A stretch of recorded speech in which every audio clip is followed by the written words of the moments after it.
Compound interest के questions कर रहे थे। तो 17 से 18 टाइप के जो क्वेश्चंस है जो एग्जाम्स में आए हैं उसी टाइप के जो क्वेश्चंस है वो हम कर चुके हैं। अब देखिए नेक्स्ट क्वेश्चन, 10,000 रुपये पर 3 वर्षों का चक्रवृद्धि ब्याज हमें ज्ञात करना है।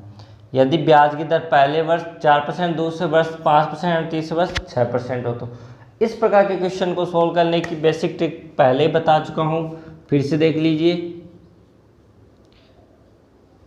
कि 3 वर्ष का चक्रवृद्धि ब्याज निकालना और दर अलग अलग हो तो क्या होगा, P1 + R1/100 1 + R2/100 1 + R3/100।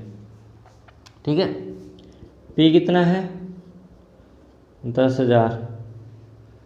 तो फिर क्या है, दर पहली दर है 4%, दूसरी 5 और तीसरी 6, तो 1 + 4/100। तो हम क्या लिख सकते हैं इसको 104/100। 1 + 5/100 इसको 105/100। 1 + 6/100 इसलिए इसको 106/100। हमने क्या किया 10,000 104/100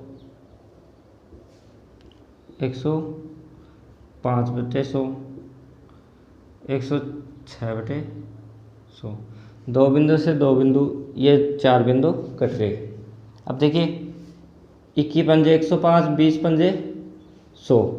अब देखिए 2 से डिवाइड करें 10, 2 पंजे 10, 52। 52 को 21 से मल्टीप्लाई कीजिए, 21 दूना 42, हासिल की 4, 21 पंजे 105 और 4 109। इनको क्या 106 से मल्टीप्लाई कीजिए, 6 दूनी 12, हासिल की 1, 9 × 54, 1 55, 6 0 की जगह 1 क्रॉस, फिर से क्रॉस लगा देंगे वक्त के लिए 1092। ऐड किया 2 5 7 15, कितना बचा, ये अपनी वैल्यू आई 11 57 52 बटे क्या है 10। 10 यहाँ से हटेगा तो यहाँ क्या पॉइंट लग जाएगा। जैसे पॉइंट लगा तो हमें क्या पूछा है चक्रवृद्धि ब्याज, तो इसमें से कितना 10,000 माइनस कर दीजिए तो कितना हुआ 1575 रुपये 2 पैसे। ये क्या हुआ इनका चक्रवृद्धि ब्याज हमें प्राप्त हुआ। तो एक व्यक्ति 10% चक्रवृद्धि ब्याज की दर से 3,000 रुपये उधार लेता है। ठीक है, 3,000 रुपये लेता है 10% चक्रवृद्धि ब्याज की दर से। प्रत्येक वर्ष के अंत में वह 1,000 रुपये चुकाता है। तीसरे वर्ष में अपने सारे देय को चुकाने के लिए उसे कितनी राशि देनी होगी। ठीक है, ये पूछा है। तो देखिए 3,000 रुपये थे उसके पास और उसने पहले साल क्या किया 10% ब्याज चुकाया, तो हम इसको लिख सकते हैं 1 + 10/100, या तो हम इसको ऐसे लिख लें 3,000 110/100। 1 0 से 1 0 गया, 1 0 से यहाँ गया, 11 दिए 3,300 रुपये उसके पास पहले साल में ब्याज के साथ हुए। अब उसने क्या किया, पहले साल उसने 3,300 रुपये में से 1,000 रुपये उसने जमा करा दिए, तो उसकी मूल राशि कितनी हुई 2,300।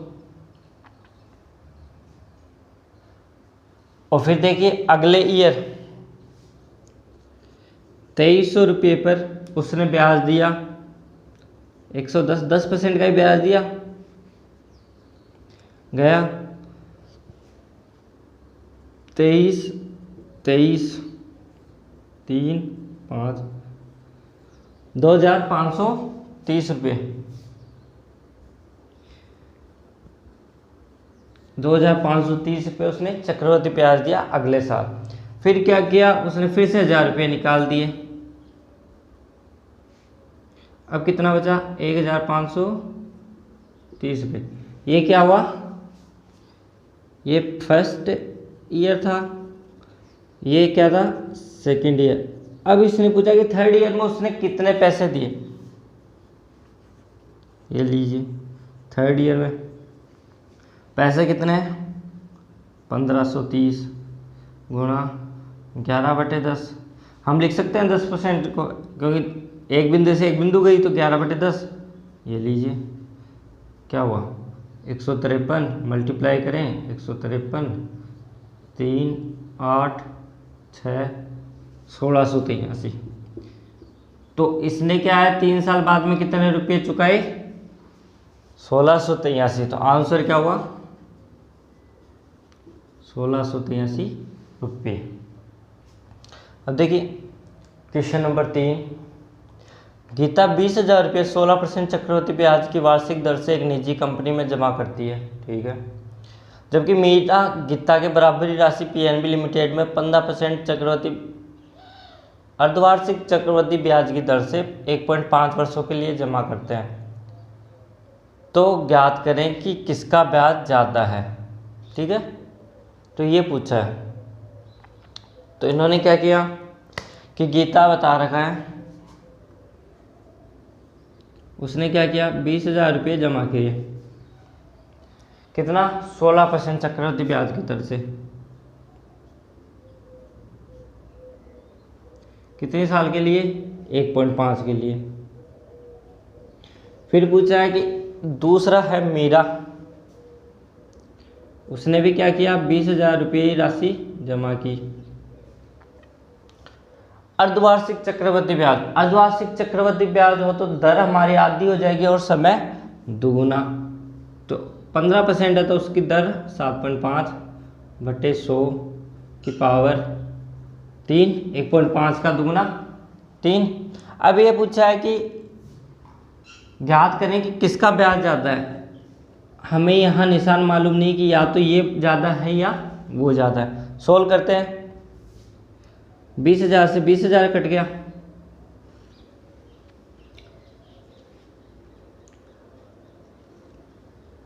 अब देखिए 1.5 को हम क्या लिख सकते हैं, 3/2 लिख सकते हैं नहीं।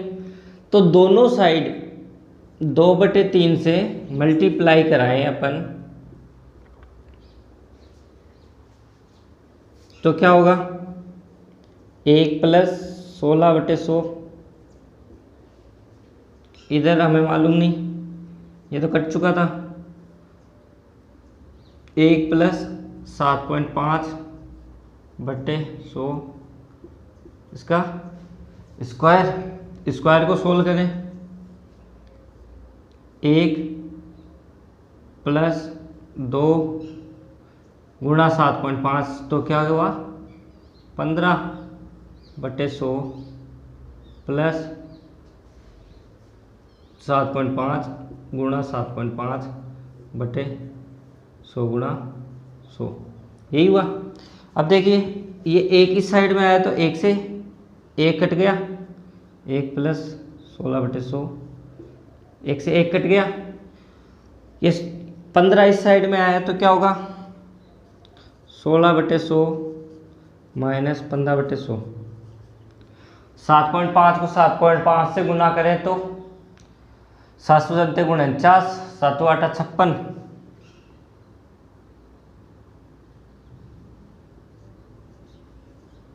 56.25 बटे ये इसमें से माइनस निकाले तो 1/100। एलसीएम लिया 100, 16 में से 15 गया तो 1/100। 56, ये चिन्ह हमें मालूम नहीं अभी तक। 56.25 बटे 2 3 4, 2 बिंदु से 2 बिंदु गए। अब देखिए यहाँ 56.25/100, अगर ये मल्टीप्लाई कराएं क्रॉस मल्टीप्लाई तो इधर 100 और ये 56.25। अब हमें मालूम चल गया कि इसकी वैल्यू 100 है या इसकी वैल्यू है 56.25। तो कौन सी वैल्यू बढ़ी है, जो 100 वाली। तो हम क्या करेंगे ग्रेटर का चिन्ह, और यही पूछा था कि किसका ब्याज ज़्यादा है, तो किसका ब्याज ज़्यादा है, गीता का।